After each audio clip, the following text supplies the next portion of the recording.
It was resting on 3 low stools and was made of pine planks that had not been cleanly dressed. Yarnell took off his hat. The Irishman said, "And it is the man?" He held the candle in his face. The body was wrapped in a white shroud. I said, "That is my father." I stood there looking at him. What a waste. Tom Cheney would pay for this. I would not rest easy until that Louisiana cur was roasting and screaming in hell.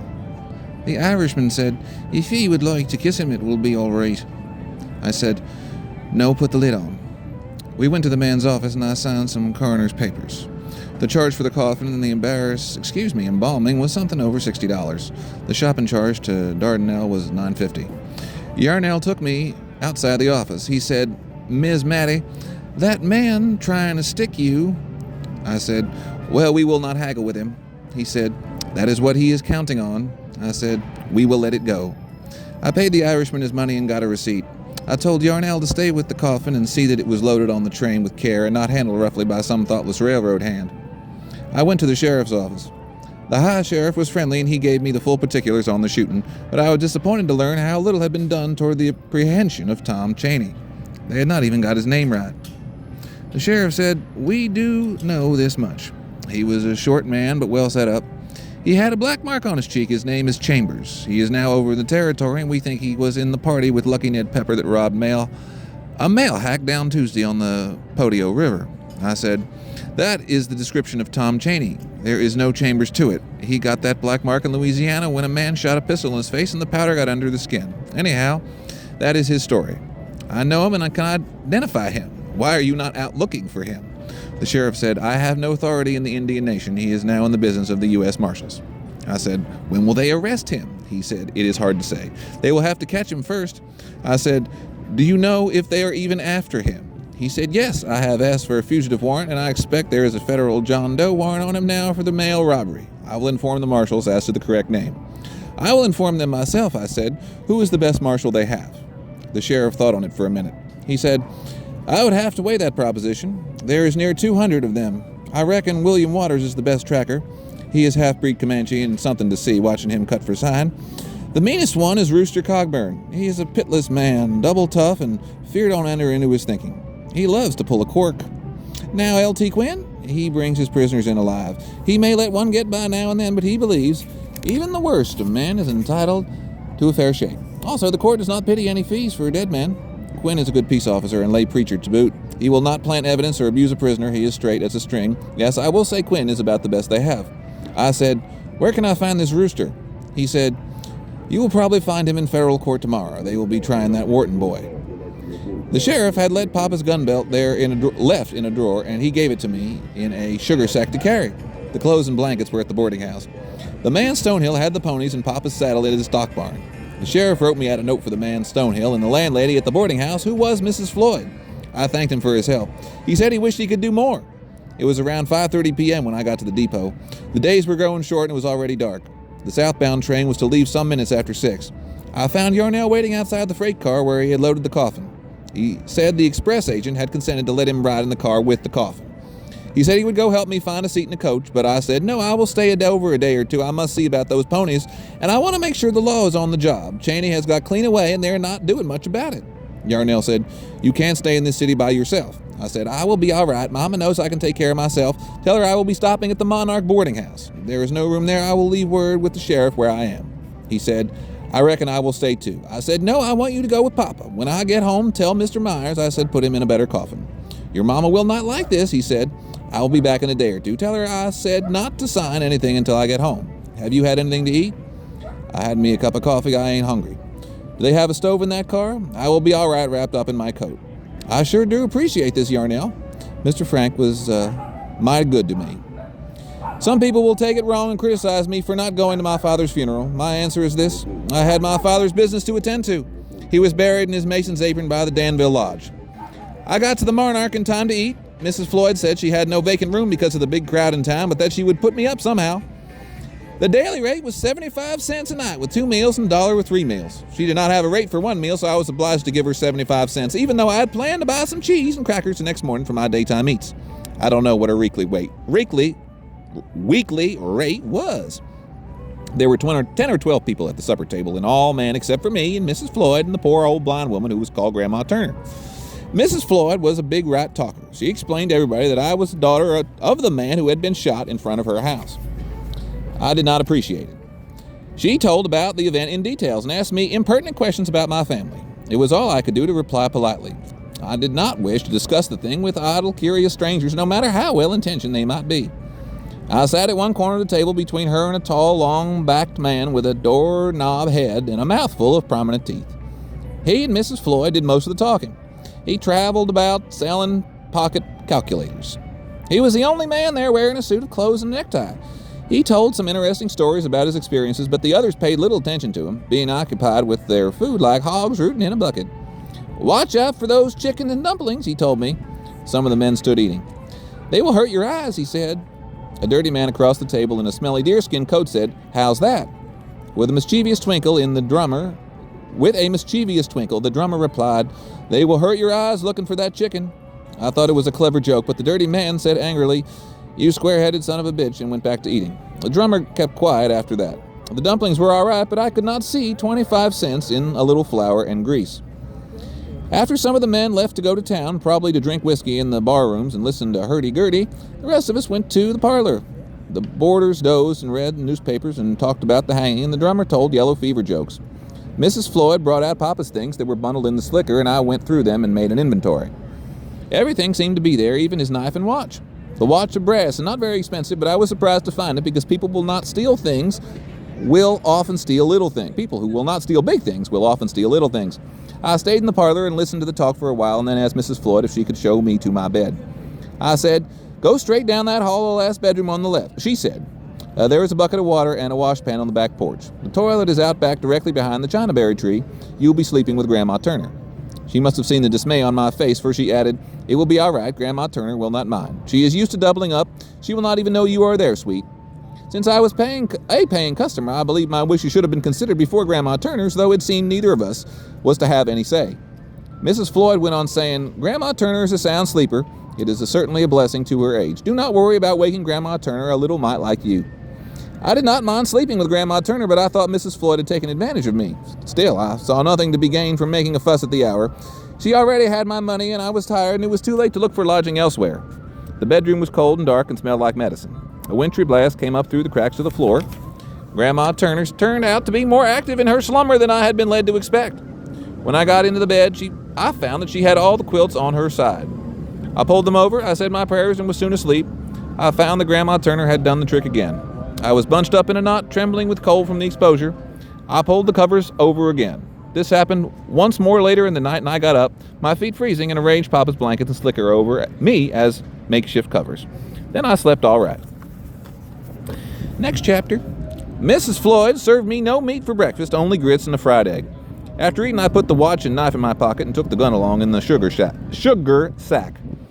At the federal courthouse, I learned that the head marshal had gone to Detroit, Michigan to deliver prisoners to the House of Correction, as they called it. A deputy who worked in the office said they would get around to Tom Cheney in good time, but that he would have to wait his turn. He showed me a list of indicted outlaws that were then on the loose in the Indian Territory, and it looked like the delinquent tax list that they run in the Arkansas Gazette every year in little type. I did not like the looks of that, nor did I care much for the smarty manner of the deputy. He was puffed up in his office. You can expect that of federal people, and to make it worse, this was a Republican gang that cared nothing for the opinion of the good people of Arkansas, who are Democrats. In the courtroom itself, they were impaneling a jury. The bailiff at the door told me that Rooster Cogburn would be around later in the day when the trial began, as he was the main witness for the prosecution. I went to Stonehill Stock Barn. He had a nice barn, and behind it was a big corral and a good many small feeder pens. The bargain cow ponies, around 30 head, all colors, were in the corral. I thought they would be broken down scrubs, but they were frisky things with clear eyes, and their coats looked healthy enough, though dusty and matted. They had probably never known a brush. They had burrs in their tails. I had hated these ponies for the part they played in my father's death, but now I realized the notion was fanciful, that it was wrong to charge blame to these pretty beasts who knew neither good nor evil, but only innocence. I say that of these ponies. I have known some horses and a good many more pigs who I believe harbored evil intent in their hearts. I will go further and say all cats are wicked, though often useful. Who has not seen Satan in their sly faces? Some preachers will say, well, that is superstitious claptrap. My answer is this: preacher, go to your Bible in Luke 8, 26, 30, whatever. Stonehill had an office in one corner of the barn. On the glass door it said, Colonel G. Stonehill, licensed auctioneer, cotton factor. He was in there behind his desk and had a red-hot stove going. He was a prislip, bald-headed man with eyeglasses. I said, how much are you paying for cotton? He looked up at me and said, 9.5 for low, middling, and 10 for ordinary. I said, we got most of ours early and sold it to the Woodson brothers in Little Rock for 11 cents. He said, then I suggest you take the balance to the Woodson brothers. We have sold it all, I said. We only got 10.5 on the last sale. Why did you come here to tell me this? I thought we might shop around here next year, but I guess we're doing all right in Little Rock. I showed him the note from the sheriff. After he had read it, he was not disposed to be so short with me. He took off his eyeglasses and said, it was a tragic thing. May I say your father impressed me with his quiet qualities. He was a close trader, but he acted the gentleman. My watchman had his teeth knocked out and can only take soup. I said, I'm sorry to hear it. He said the killer has flown to the territory and is now on the scout there. This is what I heard. He will find plenty of his own stamp there, he said. Birds of a feather. It is a sink of a crime. Not a day goes by but there comes some new report of some farmer bludgeon. A wife outraged, your blameless traveler set upon and cut down in a sanguinary ambuscade. The civilizing arts of commerce do not flourish there. I said, I have hopes that the marshals will get him soon. His name is Tom Cheney. He worked for us. I'm trying to get action. I aim to see him shot or hanged. Yes, well, you might labor to that end, said Stonehill. At the same time, I will counsel patience. The brave marshals do their best, but they are few in number. The lawbreakers are legion, and they range over a vast territory that offers many natural hiding places. The marshal travels about friendless and alone in that criminal nation. Every man's hand is against him, and they're save in large part for that Indian who has been cruelly imposed upon felonious intruders from the state. I said, I would like to sell those ponies back to you that my father bought. He said, I fear that is out of the question. I will see that they are shipped to you at the earliest convenience. I said, we don't want the ponies now. We don't need them. That hardly concerns me, said he. Your father bought these ponies and paid for them, and there is the end to it. I have the bill of sale. If I had any earthly use for them, I might consider an offer, but I've already lost money on them, and be assured I do not intend to lose more. I will be happy to accommodate you in shipping them. The popular steamer Alice Waddell leaves tomorrow for Little Rock. I will do what I can to find space on it for you and the stock. I said, I want $300 for Papa's saddle that was stolen. He said, you will have to take that up with the man who has the horse. Tom Cheney stole it while it was in your care, said I. You are responsible. Stonehill laughed at that. He said, I admire your sand. I believe you will find that I am not liable for such claims. Let me say, too, that your valuation of the horse is high by about $200. I said, if anything, my price is low. Judy is a fine racing mare. She has won purses at $25 at the fair. I would have seen her jump an 8-rail fence with a heavy rider. All very interesting, I'm sure, said he. Then you will offer nothing? Nothing except what is yours. The ponies are yours. Take them. Your father's horse was stolen by a murderous criminal. That is regrettable, but I have provided reasonable protection for the animal as per the implicit agreement with the client. We must each of us bear our own misfortunes. Mine is that I have temporary loss of services of my watchman. I will take it to law, said I. You must do as you think best, said he. We will go see if a widow and her 3 small children can get fair treatment in the courts of this city. You have no case. Lawyer J. Noble Daggett of Dardanelle, Arkansas may think otherwise. Also a jury. Where is your mother? She is at home in Yell County looking after my sister Victoria and my brother little Frank. You must fetch her then. I do not like to deal with children. You will not like it any better when Lawyer Daggett gets hold of you. He is a grown man. You are impatient. I do not wish to be, sir, but I will not be pushed around about when I am right. I will take it up with my attorney. And I will take it up with mine. I will send him a message by telegraph, and he will be here on the evening train. He will make money, and I will make money, and your lawyer will make money, and you, Mr. Licensed Auctioneer, will foot the bill. I cannot make an agreement with the child. You are not accountable. You are not bound to contract. Lawyer Daggett will back any decision I make. You may rest easy on that score. You can confirm any agreement by telegraph. This is a damn nuisance, he explained. How am I to get my work done? I have a sale tomorrow. There can be no settlement after I leave this office, said I. I will go to law. He worried with his eyeglasses for a minute and then said, I will pay $200 to your father's estate when I have to hand my letter to your lawyer absolving me of all liability from the beginning of the world to date. It must be signed by your lawyer and your mother, and it must be notarized. The offer is more liberal, and I can only make to avoid the possibility of troublesome litigation. I should never have come here. They told me this town was the Pittsburgh of the Southwest. I said, I will take $200 for Judy, plus $100 for the ponies, and $25 for the gray horse that Tom Chaney left. He is easily worth $40. That is $325 total. The ponies have no part in this, he said. I will not buy them. Then I will keep the ponies, and the price for Judy will be $325. Stonehill snorted. I would not pay $325 for Winged Pegasus, and that splay-footed gray does not even belong to you. I said, yes, he does. Papa only let Tom Chaney have the use of him. My patience is wearing thin. You are an unnatural child. I will pay $225 and keep the gray horse. I do not want the ponies. I cannot settle for that. This is my last offer. $250.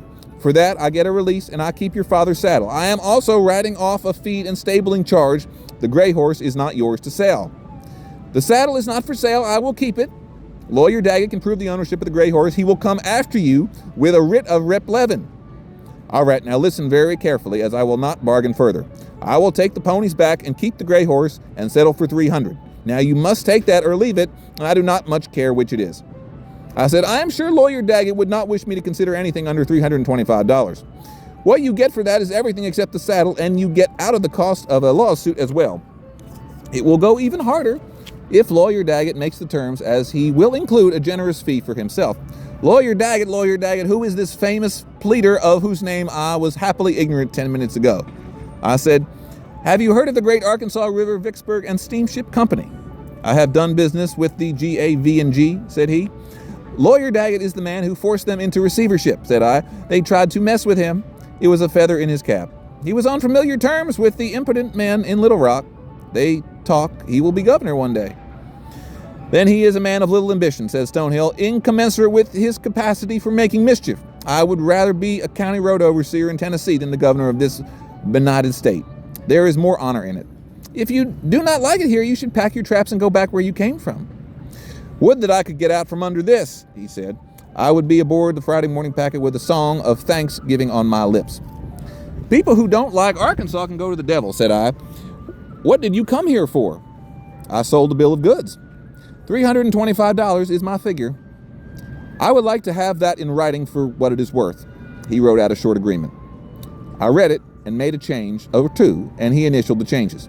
He said, tell your lawyer to send the letter to me here at Stonehill's livery stable. When I have it in my hand, I will remit the extortion money. Sign this. I said, I will have him send the letter to me at the Monarch boarding house. When you give me the money, I will give you the letter. I will sign this instrument when you have given me $25 as a token of your good faith. Stonehill gave me $10 and I signed the paper. I went to the telegraph office. I tried to keep the message down, but it took up almost a full blank setting, but forth the situation and what was needed. I told Lawyer Daggett to let Mama know I was well and could be home soon. Would be home soon. I forget what it cost. I bought some crackers and a piece of hoop cheese and an apple at the grocery store and sat on a nail keg by the stove and had a cheap yet nourishing lunch. You know what they say, enough is good as a feast. When I finished eating, I returned to Stonehill's place and tried to give the apple core to one of the ponies. They all shied away and would have nothing to do with me or my gift. The poor things had probably never tasted an apple. I went inside the stock barn out of the wind and lay down on some oat sacks. Nature tells us to rest after meals, and when people are too busy to heed that inner voice are often dead at the age of 50 years. Stonehill came by on his way wearing a little foolish Tennessee hat. He stopped and looked at me. He said, I am taking a short nap. He said, are you quite comfortable? I said, I wanted to get out of the wind. I figured you wouldn't mind. I don't want you smoking cigarettes in here. I don't use tobacco. I don't want you punching holes in those sacks with your boots. I will be careful. Shut that door when you go out. I realized not how tired I was. It was well up in the afternoon when I awoke. I was stiff and my nose had begun to drip. Sure sign of a cold coming on. You could always be covered while sleeping. Should always. I dusted myself off and washed my face under a pump and picked up my gun sack and made haste to the federal courthouse. When I got there, I saw another crowd and gathered, although not as big as the one day before. My thought was, what? Surely they are not having another hanging. They were not. What had attracted the people of the territory to this time was the arrival of 2 prisoner wagons from the territory. The marshals were unloading the prisoners and poking them sharply along with their Winchester repeating rifles. The men were all chained together like on a fish string. They were mostly white men, but there were also some Indians and half-breeds and Negroes. It was awful to see, but you must remember that these chained beasts were murderers and robbers and train wreckers and bigamists and counterfeiters, some of the most wicked men in the world. They had ridden the Hoot Owl Trail and tasted the fruits of evil, and now justice had caught up with them to demand payment. You must pay for everything in this world one way or the other. There is nothing free except the chains, the grace of God. You cannot earn or deserve that. The prisoners were already in the jail, which was in the basement of the courthouse, commenced to shout and catcall through the little barred windows at the new prisoners, saying, "Fresh fish," and such of the like. Some of them used ugly expressions, and so that the women in the crowd turned their heads, I put my fingers to my ears and walked through the people, up the steps of the courthouse and inside. The bailiff at the door did not want to let me in the courtroom as I was a child, but I told him I had business with Marshal Cogburn and held my ground. He saw I had spunk, and he folded right up, not wanting to cause a stir. He made me stand beside him just inside the door, but that was all right because there were no empty seats anyway. People were even sitting on the windowsills. You will think it strange, but I had scarcely heard of Judge Isaac Parker at that time, famous man that he was. I knew pretty well what was going on in my part of the world, and I must have heard mention of him in his court, but it made little impression on me. Of course, we lived in this district, but we had our own circuit courts to deal with killers and thieves. About the only outlaws in our country who ever went to the federal courthouse were moonshiners like old man Jerry Vick and his boys. Most of Judge Parker's customers came from the Indian Territory, which was a refuge for desperados from all over the map. Now, I will tell you an interesting thing. For a long time, there was no appeal from his court except to the President of the United States. They later changed that, and when the Supreme Court started reversing him, Judge Parker was annoyed. He said those people up in Washington City did not understand, no change there, bloody conditions in the territory. He called Solicitor General Whitney, who was supposed to be on the judge's side, a pardon broker, and said he knew no more of criminal law than he did of the hieroglyphics of the Great Pyramid. Well, for their part, those people up there said the judge was too hard and high-handed and too long-witted in his jury charges, and they call his court the Parker Slaughterhouse. I didn't know who was right. I know 65 of his marshals got killed. They had some mighty tough folks to deal with. The judge was a tall man with blue eyes and a brown billy goat beard, and he seemed to me to be old, though he was only around 40 years of age at the time. His manner was grave. On his deathbed, he asked for a priest and became a Catholic. That was his wife's religion. It was his own business and none of mine. If you had sentenced 160 men to death and seen around 80 of them swing, then maybe at the last minute you would feel the need of some stronger medicine than the Methodists could make. It is something to think about. Toward the last, he said he didn't hang all those men, that the law had done it. When he died of dropsy in 1896, all the prisoners down there in the dark jail had a jubilee, and the jailers had to put it down. I have a newspaper record of part of that Wharton trial, and it is not an official transcript, but it is faithful enough. I have used it in my memories to write a good historical article that I titled, "You will now listen to the sentence of the law, Otis Wharton, which is that you will be hanged by the neck until you are dead, dead, dead. Who may God, whose laws you have broken, before whose dread tribunal you must appear, have mercy on your soul," being a personal recollection of Isaac Parker, the famous Porter judge. But the magazines of today do not know a good story when they see one. They would rather print trash. They say my article is too long and discursive. Nothing is too long or too short either if you have true and interesting tale. I call graphic writing style combined with educational aims. I do not fool around with newspapers. They are always after me for historical write-ups, but when the talk gets around to money, the paper editors are most of them cheapskates. They think because I have little money, I will be happy to fill up their Sunday columns just to see my name in print like Lucille Biggers Langford and Florence Mabry Whiteside. As a little colored boy said, none of me. Lucille and Florence can do as they please. The paper editors are great ones for reaping what they have not sown. Another game they have is to send reporters out to talk to you and get your stories for free. I know the young reporters are not paid well, and I would not mind helping those boys out with their scoops if they could ever get anything straight. When I got in the courtroom, there was a Creek Indian boy on the witness stand, and he was speaking in his own tongue, and another Indian was interpreting for him. It was slow going. I stood there almost an hour of it before they called Rooster Cogburn to the stand. I had guessed as to which one he was, picking out a younger and slighter man with a badge on his shirt, and I was surprised when an old one-eyed Jasper that was built along the lines of Grover Cleveland went up and was sworn and I said, "Old." He was about 40 years of age. The floorboards squeaked under his weight. He was wearing a dusty black suit of clothes, and when he sat down, I saw that his badge was on his vest. It was a silver circle with a star in it. He had a mustache like Cleveland, too. Some people will say, well, there were more men in the country at the time who looked like Cleveland and then did not. Still, that is how he looked. Cleveland was once a sheriff himself. He brought a good deal of misery to the land in the Panic of '93, but I am not ashamed to own that my family supported him and has stayed with the Democrats right on through, up until including Governor Alfred Smith, and not only because of Joe Robinson. Papa used to say that the only friends we had down here right after the war were the Irish Democrats in New York. Thad Stevens and the Republican gang would have starved us all out if they could. It's all in the history books. Now I will introduce Rooster by way of the transcript and get my story back on the rails. Mr. Barlow. State your name and occupation, please. Mr. Cogburn.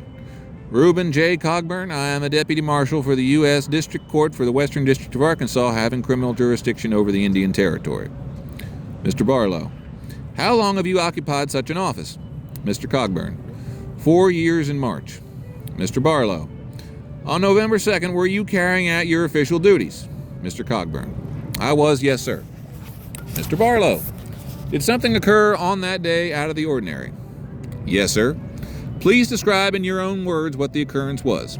Yes, sir. Well, not long after dinner on that day, we was headed back for Fort Smith from the Creek Nation and was about 4 miles west of Weber Falls. One moment. Who was with you? There were 4 other deputy marshals and me. We had a wagon load of prisoners and was headed back to Fort Smith. 7 prisoners. About 4 miles west of Weber's Falls, that Creek boy named Will come riding up in a lather. He had news. He said that morning he was taking eggs over to Tom Spotted Gourd and his wife at their place on the Canadian River. When he got there, he found the woman out in the yard with the back of her head shot off and the old man inside on the floor with a shotgun wound in his breast. An objection. Confine your testimony to what you saw, Mr. Cogburn. Yes, sir. Well, Deputy Marshal Potter and me rode down to Spotted Gourd's place with the wagon to come on behind us. Deputy Marshal Schmidt stayed with the wagon. When we got to the place, we found everything as the boy Will had represented. The woman was out in the yard dead with blowflies on her head, and the old man was inside with his breast blown open by a scattergun and his feet burned. He was still alive, but just. Wind was whistling in and out of the bloody hole. He said about 4 o'clock that morning the 2 Wharton boys had rode up. They're drunk. An objection. This is a dying declaration, Your Honor. Overruled. Proceed, Mr. Cogburn. He said, them 2 Wharton boys, Otis and Cece, by name, had rode up there drunk and throwed down on him with a double-barreled shotgun and said, tell us where your money is, old man. He would not tell them, and they lit some pine knots and held them to his feet, and he told them it was in a fruit jar under a gray rock at one corner of the smokehouse. Said he had over $400 in banknotes in it.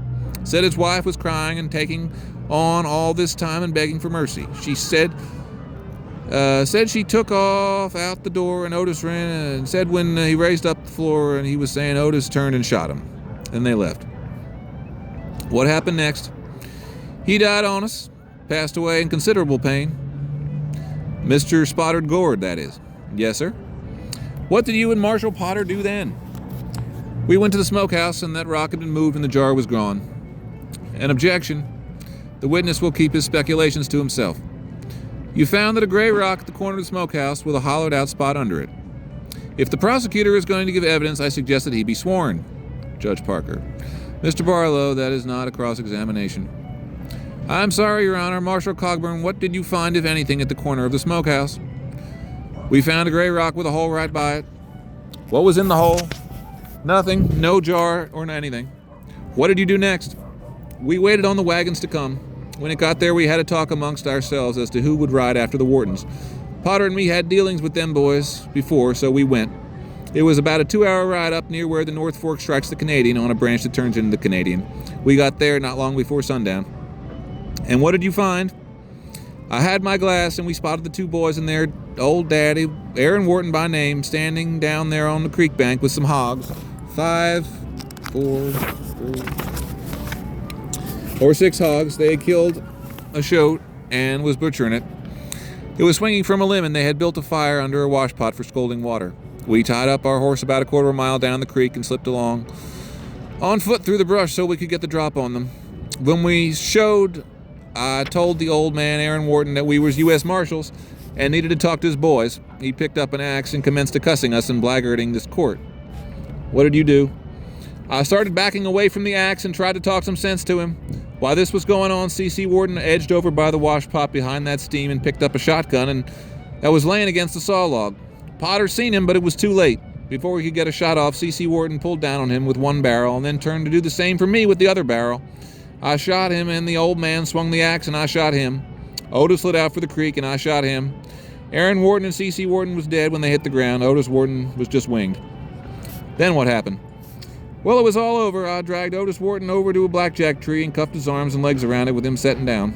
I tended to Potter's wound with my handkerchief as best I could. He was in a bad way.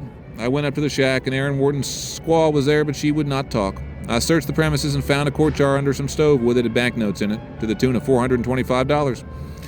What happened to Marshall Potter? He died in the city 6 days later of a septic fever, leaves a wife and 6 babies.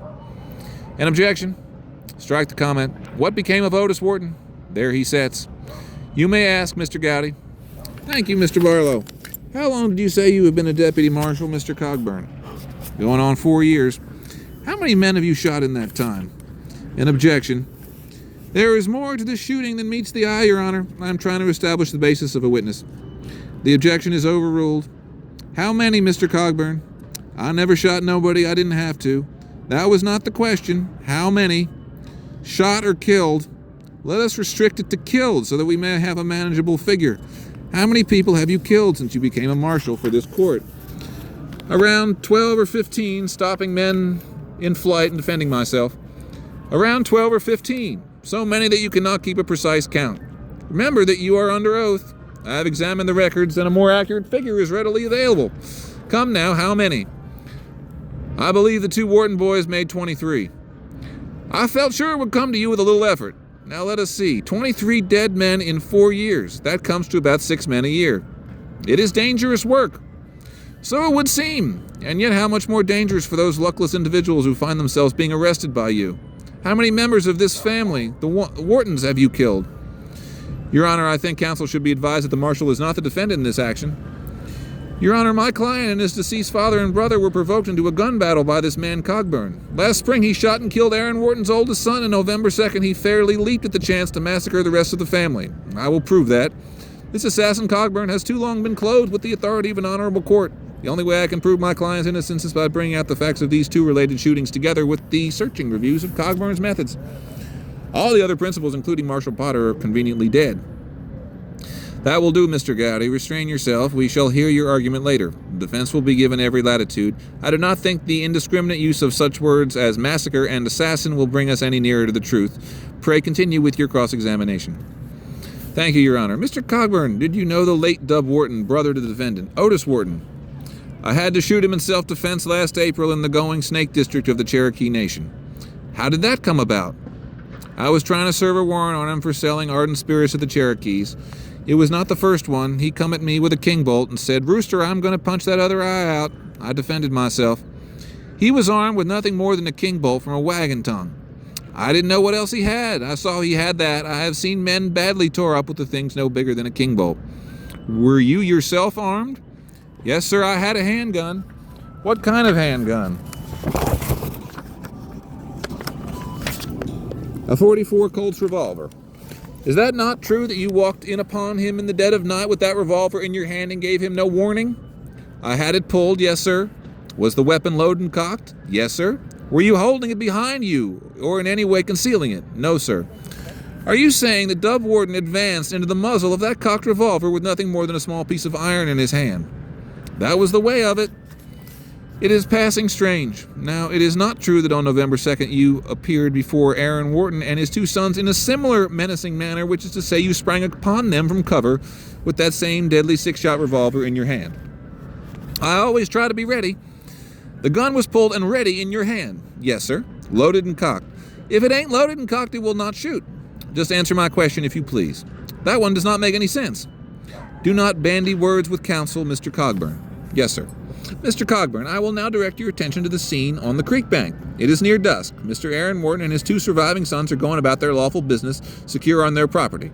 They are butchering a hog so that they might have a little meat for their table. Them was stolen hogs. That farm belongs to the Wharton squaw, Minnie Wharton. Your Honor, will you instruct this witness to keep silent until he is asked a question? Yes, and I will instruct you to start asking questions so that he may respond with answers. Mr. Gowdy. I'm sorry, Your Honor. All right, Mr. Wharton and his sons are on the creek bank. Suddenly, out of this break, 2 men with revolvers at the ready. An objection. The objection has merit, Mr. Gowdy. I have been extremely indulgent. I'm going to permit you to continue this line of questioning, but I must insist that this cross-examination take the form of questions and answers instead of dramatic soliloquies. And I will caution you that this had best lead to something substantial and fairly soon. Thank you, Your Honor. If the court will bear with me for a time, my client has expressed fears about the severity of this court, but I have reassured him that no man in this noble republic loves truth and justice and mercy more than Judge Isaac Parker.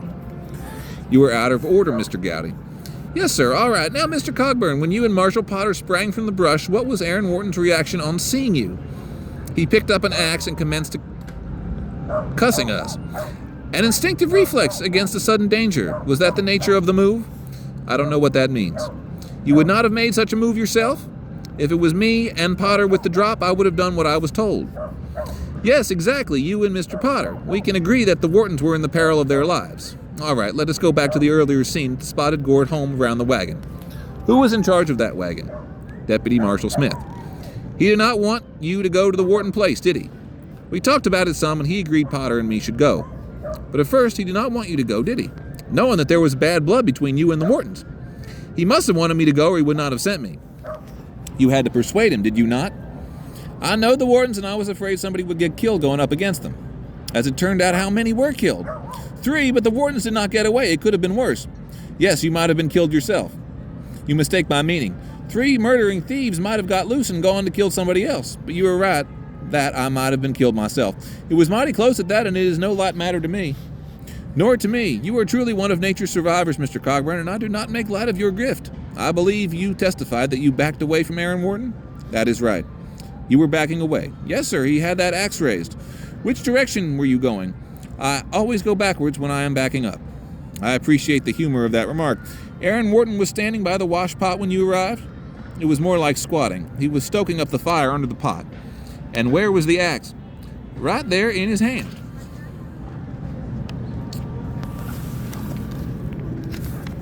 Now you say you had a cocked revolver clearly visible in your hand, and yet he picked up that axe and advanced upon you, somewhat in the manner of Dub Wharton with that nail rolled up, or whatever it was in his hand. Yes, sir, commenced a cussing and laying about with the threats. And you were backing away. You were moving away from the direction of the wash pot. Yes, sir. How far did you back up before the shooting started? About 7 or 8 steps. Meaning Aaron Wharton advanced on you about the same distance, some 7 or 8 steps. Something like that. Will you explain to the jury why his body was found immediately by the wash pot with one arm in the fire, his sleeve and hands smoldering? I don't think that is where he was. Did you move the body after you had shot him? No, sir. You did not drag his body back to the fire? No, sir. I didn't think that is where he was. 2 witnesses arrived on the scene moments after the shooting and will testify to the location of the body. You don't remember moving it? If that is where he was, I might have moved him. I don't remember it.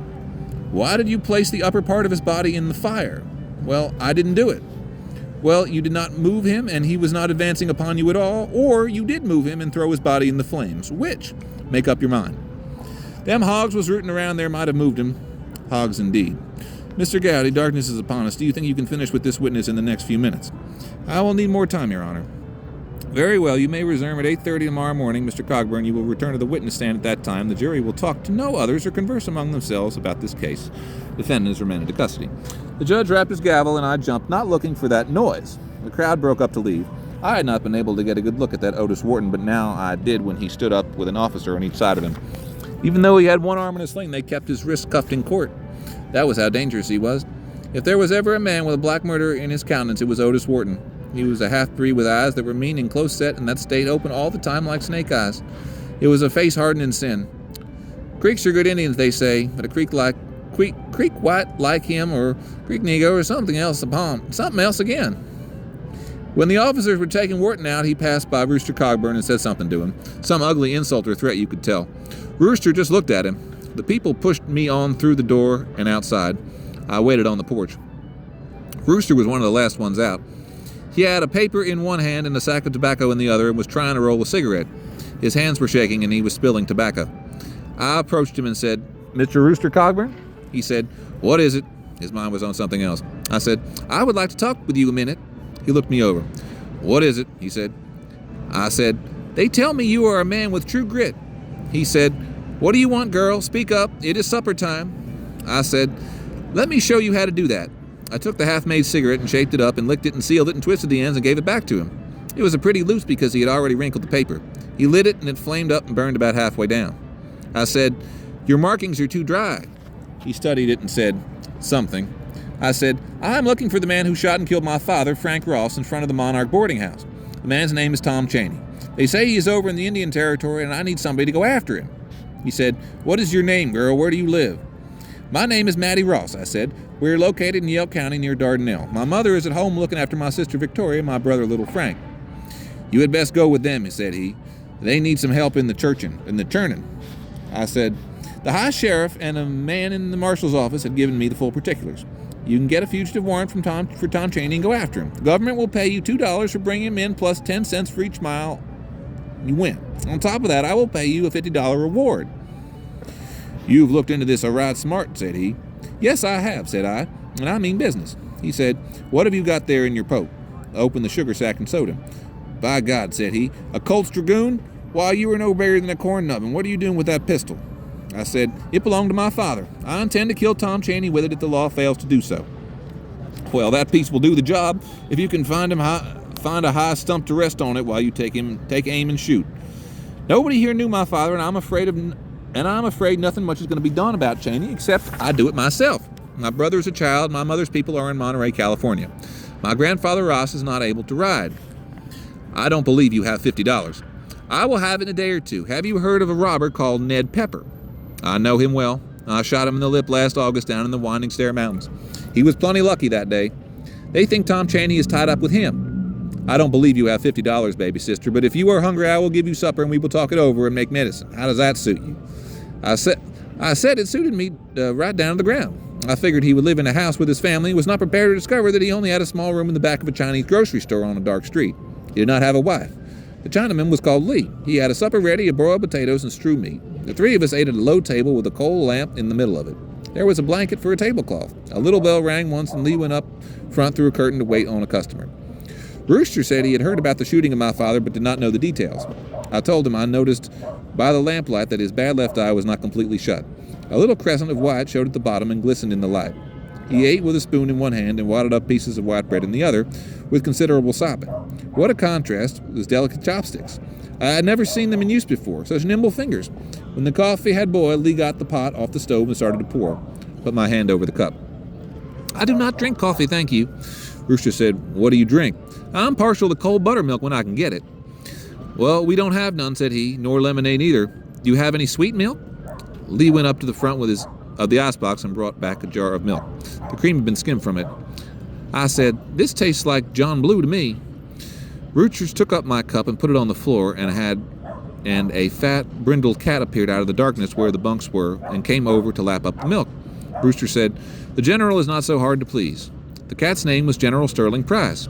Lee served some honey cakes for dessert, and Rooster spread butter and preserves all over his like a small child. He had a sweet tooth. I offered to clean things up, and they took me at my word. The pump and the washstand were outside. The cat followed me out for the scraps. I did the best I could on the enamel plates with a rag and yellow soap and cold water. When I got back inside, Rooster and Lee were playing cards on the table. Rooster said, "Let me have my cup." I gave it to him, and he poured some whiskey in from a demijohn.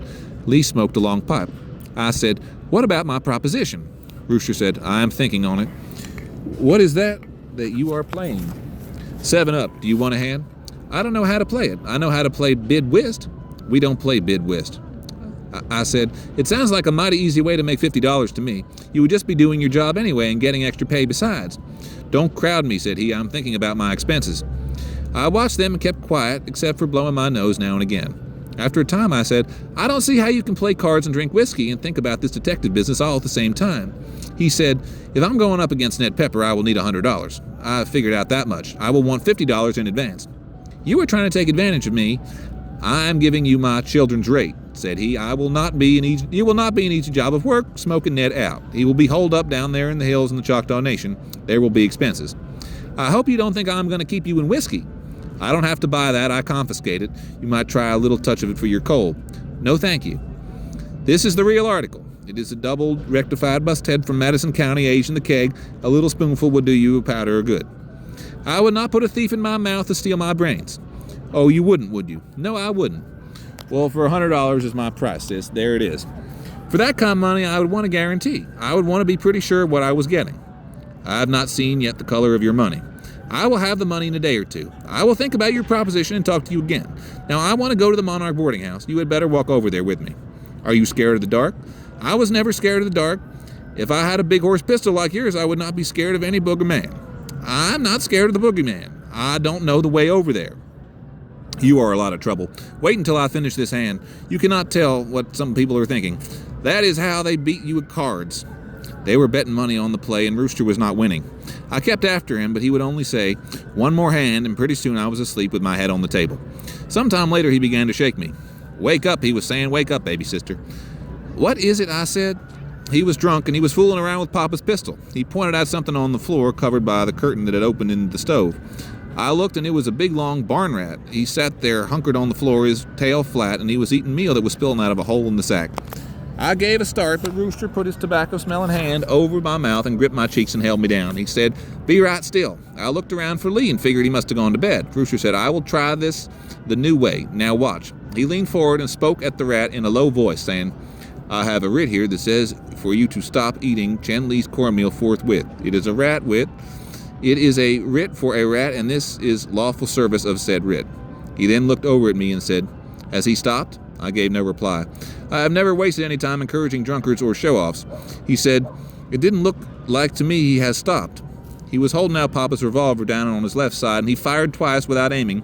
The noise filled up that little room and made the curtains jump. My ears rang. There was a good deal of smoke. Lee sat up in his bed and said, "Outside is the place for shooting." "I was serving some papers," said Rooster. The rat was a mess. I went over and picked him up by the tail and pitched him out of the back door for Sterling, who should have smelled him out and dispatched him in the first place. I said to Rooster, "Don't be shooting that pistol again. I don't have any more loads for it." He said, "You would not know how to load it if you did have it." "I know how to load it." He went to his bunk and pulled out a tin box that was underneath and brought it to the table. The box was full of oily rags and loose cartridges and odd bits of leather and string. He brought out some lead balls and little copper percussion caps and a tin of powder. He said, "All right, let me see you do it. There's the powder, caps, and bullets." "I don't want to right now. I am sleepy, and I want to go to my quarters at the Monarch boarding house." "Well, I didn't think you could," said he. He commenced to reload the two chambers. He dropped things and got them all askew and did not do a good job. When he had finished, he said, "This piece is too long and clumsy for you. You would better off with something that uses cartridges." He poked around in the bottom of the box and came up with a funny pistol with several barrels. "Now, this is what you need," he said. "It is a 22 pepper box that shoots 5 times and sometimes all at once. It is called the Lady's Companion. There is a sporting lady called Big Fay in this city who was shot twice with it by her stepsister. Big Fay dressed out about 290 pounds. The bullets could not make it through any of the vitals. That was unusual. It will give you good service against ordinary people. It is like new. I will trade you for it for this old piece." I said, "No, that was Papa's gun. I am ready to go. Do you hear me?" I took my revolver from him and put it back in the sack. He poured some more whiskey in his cup. "You can't serve papers on a rat, baby sister. I never said you could. These shitpoke lawyers think you can, but you can't. All you can do with a rat is kill him or let him be. They don't care nothing about papers. What is your thinking on that?" "Are you going to drink all that?" "Judge Parker knows. He's an old carpetbagger, but he knows his rats. We had a good court here till the pettifogging lawyers moved in on it. You might think Polk Gordy is a fine gentleman to look at his clothes, but he is the sorriest son of a bitch that God ever let breathe. I know him well. Now they have got the judge down on me, and the marshal too. The rat catcher is too hard on the rats. That is what they say. Let up on them rats, give them rats a fair show. What kind of show did they give Columbus Potter? Tell me that. A finer man never lived." I got up and walked out thinking I would shame him into coming along and seeing that I got home all right, but he did not follow. He was still talking when I left. The town was quite dark at that end, and I walked fast and saw not a soul, although I heard music and voices and saw lights up the river where the bathrooms were, barrooms. When I reached Garrison Avenue, I stopped and got my bearings. I have always had a good head for directions. It did not take me long to reach the Monarch. The house was dark. I went around to the back door with the idea that it would be unlocked because of the toilet traffic. I was right. Since I had not yet paid for another day, it occurred to me that Mrs. Floyd might have installed a new guest in Grandma Turner's bed, perhaps some teamster or railroad detective. I was much relieved to find my side of the bed vacant. I got the extra blankets and arranged them as I had done the night before. I said my prayers, and it was sometime before I got any sleep. I had a cough.